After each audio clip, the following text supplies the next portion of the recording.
Ito yung mga bilihan ng wine dito sa Strawberry Farm. Meron silang sweetened wine. Mura lang, 3 for 120. Yung mga maliliit. Tapos meron silang mga puro. Ito yung mga tumatagal. Yung mga sweetened wine kasi parang sabi ni Kuya, matagal lang siya na mga 30 days or 1 month. Yan. Nakabukas or hindi, masisira siya. Pero yung mga pure, bukas or hindi siya masisira. Yan.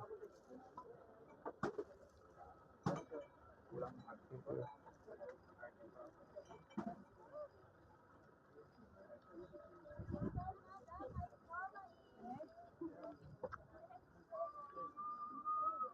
Ano pa tayo ng mga mabibili? Meron ako nakita dito kanina